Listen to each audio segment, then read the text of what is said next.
Hey ladies and gentlemen, and welcome to an ASMR extravaganza. I'm currently recording outside like a crazy person because I wanted to get the ambient outside noise. Now, I know it's been a while since I've made a video, and technically speaking this isn't a video, it's more of an audio, but I figured I'd do something for you, even if it's just a quick 20-minute something or other.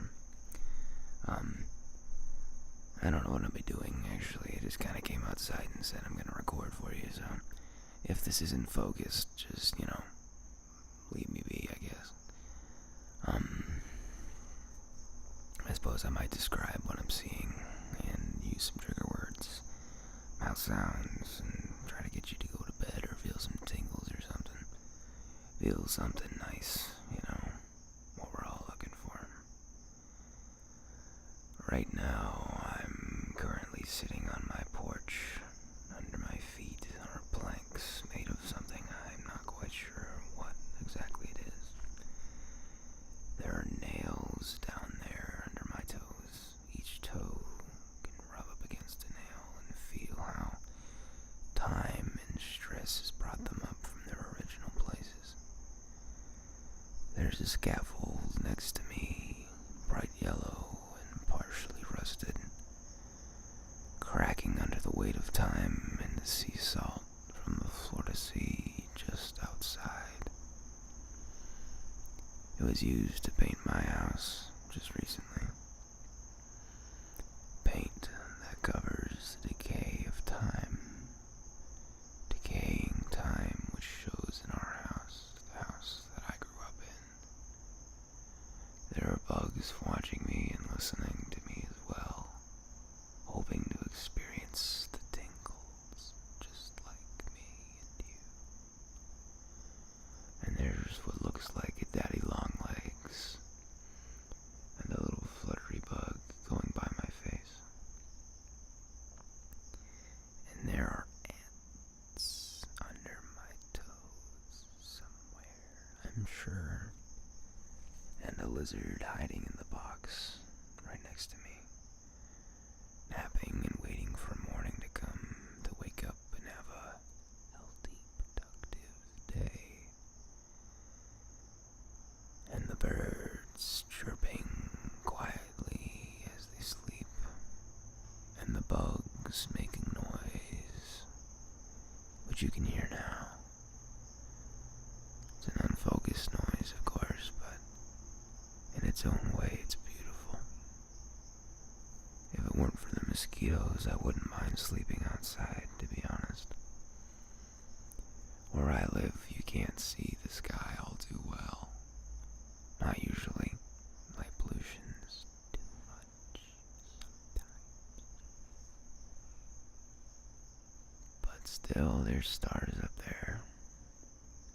Some of the stars are beautiful and bright. Some of them you can only see certain days, certain times of the month. I have several telescopes that I look at stars with sometimes. And sadly, stars don't look like much except for big, or rather small dots of light out in space. The thing really worth looking at is the moon. The moon is beautiful. And I just want to make a note of whatever the heck is making that noise in the background. You can hear a lot more in a microphone than you can with your own ears. It's much more sensitive in its own way. It's probably the raccoons. I once heard a pair of raccoons outside, or what I thought was a trapped squirrel in a box that we had set up for the squirrels. But no, it was actually two raccoons trying to mate, which was both gross and, well, terrifying because they scared me and then they ran off into my backyard and then into the mangroves by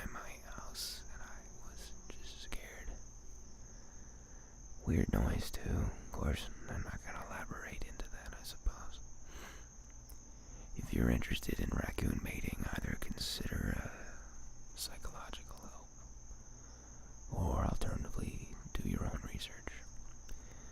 But nevertheless, the moon is such a beautiful thing to see under the microscope. Under a telescope, rather, not a microscope. I suppose a microscope might also be nice, but that's a different story. The telescope, you can see all the craters on there, all the places and pockets. And on bright days, it almost seems like it's a light bulb, bright and hard to look at compared to the dark night sky which surrounds it. And you wouldn't think it, but you can see things fly in front of it. Might be a bird, might be a satellite or something.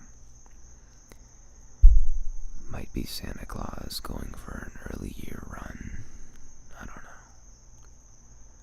What is my favorite thing to look at, other than maybe Jupiter? Jupiter's special because you can see all the little, well, not rings so much, but zones. Jupiter is divided into several zones, much like a lava lamp, wherein each part of it goes up and down. More appropriately, actually, I'd call it a convection microwave, or up in, because it goes up and then down and then up and then down, and that's what creates the swirls. And that's why it's such a stormy atmosphere. You know, Jupiter doesn't actually have a actual ground to land on, so if we'd wanted to get there, we couldn't really. We could only probe most of the surface, and we couldn't breathe the air. It's entirely noxious to us. So, unfortunate, but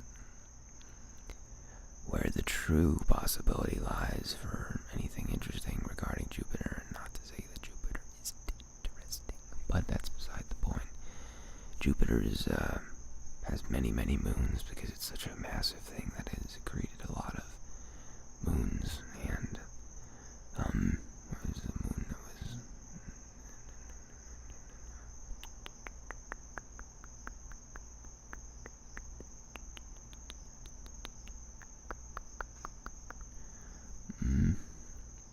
I forgot the moon, but regardless, there is a chance that there's either life or a semblance of life on it because of all of the water on it.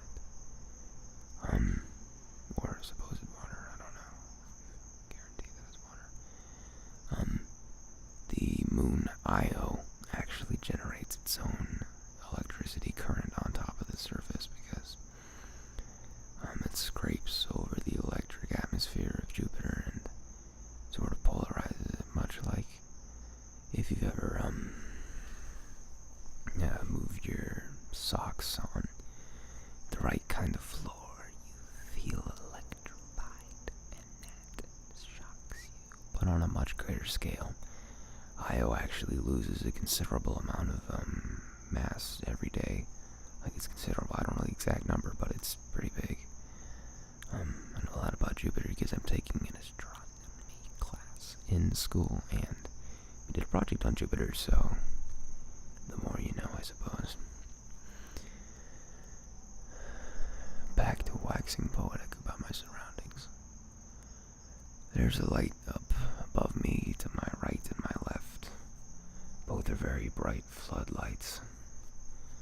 I wish they weren't so intrusive and painful to look at, but they do the job of lighting up everything. Oh, it sounds like someone's showing off. Huh. Ooh, yeah, good for you, buddy. It's going real quick. I wonder how fast he went. Probably going real fast right now, yeah. Oh boy, yeah, that's... Yep. Oh yeah, he's getting it good. Good for him. Golly gee, he's just ripping across that 30-mile-per-hour zone. Good for him. Sorry for that. can't control what people do. I'll probably drop the mic volume on that because that was a little annoying. Nevertheless, what was he talking about? Yeah, so I wish the lights weren't as bright, just because it's hard to see around what I'm looking at. I'm looking at the trees and all of the security cameras that we have for legal purposes, and the windows and the paintings and all of the beautiful things I have that surround me. My back hurts a little bit just from crouching down, and I know it's not smart that I should be sitting like this, but I sacrifice so much for you guys. Except for, I don't really. And again, I would like to apologize for that, but let's do some poems, I suppose, or something. The boy sat at the end of the dock and looked at the shimmering waves. The sun set shadows across, each wave a ripple in his eye. He saw the sun saw him, and he shook with a fever unbeknownst to him. He looked across the water and saw a fish jump, smashing out and crashing into its home, a brief respite from the watery depths below. The boy turned to the left and looked at the house he often stared at, a reminder of who he knew and what he had forgotten. He never knew quite what he hoped to see or when he hoped to try, but he looked anyway because he looked at the sky. The sky had told him things before and mentioned them again. Do not forget to live your life to the fullest, my dear friend.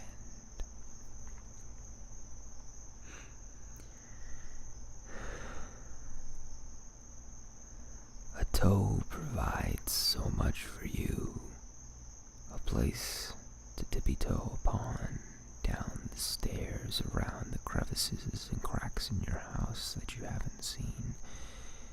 Walk silently between the things you wished you could avoid. Each toe represents one of 10 gifts from the birth of your mother.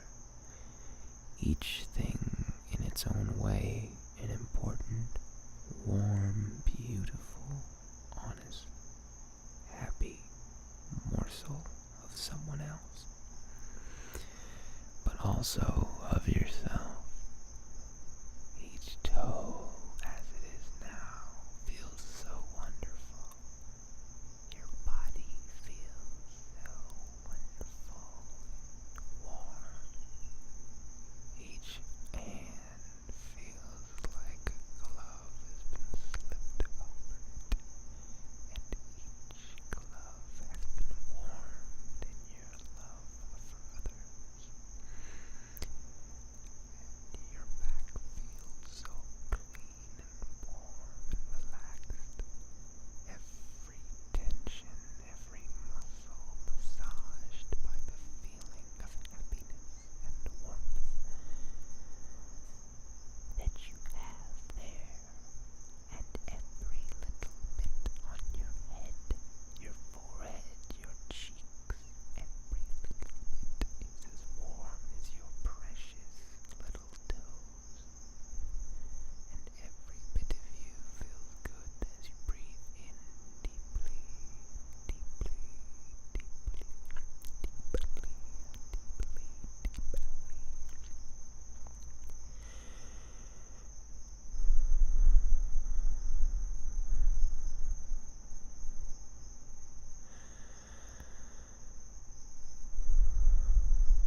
valuable stuff right there. Well, you know, I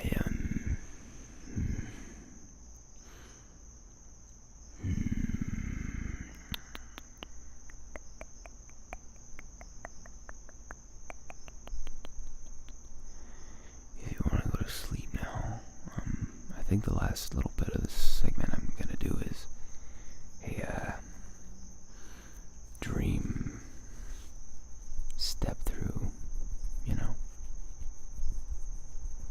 walk you through a dream,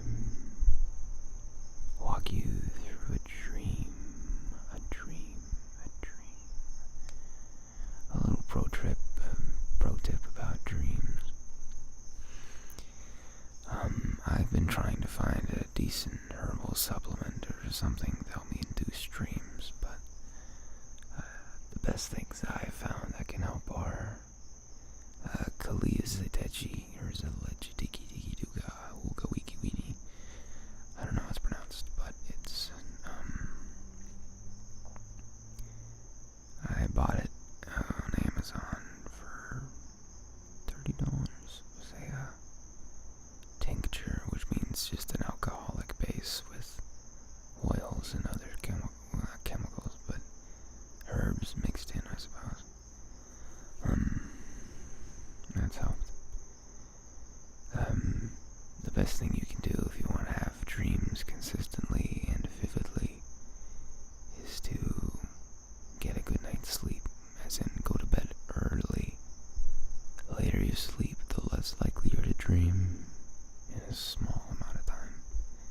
So go to sleep at 8, go to sleep at 9 if you can, or can't, go to sleep at 8. And if you want to try herbal supplements, or not herbal really, but try supplements, I think melatonin's helped me the most. People say it's addictive, and it does, well, it's not. It's you start relying on it maybe, but it's not that bad. I haven't lately. I feel just as tired as whenever, but it's a decent feeling. You get a great night's sleep, and you always dream. But the one problem is, sometimes you can. It's not a problem really. It's why you dream so much, but you wake up a lot. Waking up during sleep, which sometimes can make it hard for you to get a great night's sleep. So, you know, try it out if you want. It all is different. I take the 300 micrograms, and I just take 12 of them, which is like 4 milligrams. So it kind of defeats the purpose, but you can get it all the way up to about 10 or 12 milligrams, but your body only apparently produces about 20, no, it's either 5 milligrams. I don't know. I'm not a biologist or pharmacologist, maybe? I don't know. Point being, just a little advice for sleep. Now that you're warm, now that you're happy, now that you're completely 100% relaxed, I want you to think about the whiteness. The whiteness you see in front of yourself, and the blackness you see in front of yourself. And as you flash in between thoughts of blinding white brightness and dark abysses, I want you to close your eyes slowly as you breathe in deeply and relax. The whiteness you try to imagine turns slowly to redness, the color red, then black again. Don't worry, just let it go, the color go. Then look look again and look at the greenness. As green as you've ever seen, blinding green in your eyes. And then black again, just as it always is when you go to sleep. No color, just fading away.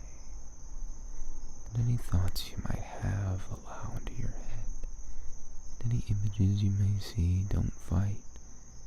Just focus on the colors in each of them. The bright, blinding blues which you see now. Focus on those inside each dreamscape. Take a deep breath. And then let it go.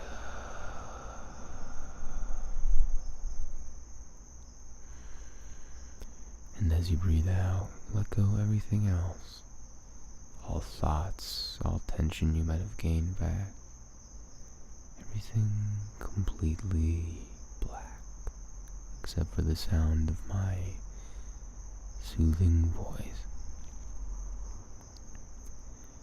Now I want you to imagine that you're right beside me, to my right,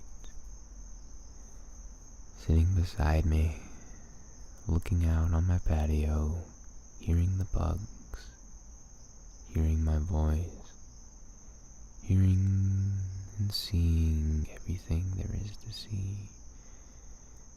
The bright yellow scaffolding with rust speckled on it, going all the way to the top of my house. My pool with the blue so calming. You can see the trees out in the distance, waving softly in the wind. And you see the stars above, only the bright ones shining through now as the floodlights are behind you, warming you and relaxing you as you feel closer and closer to true sleep. And I want you to get up and walk a step, another step, another step, and then disappear again and drift off entirely into sleep now. Thanks for listening, ladies and gentlemen. I'll see you next time. Sleep tight.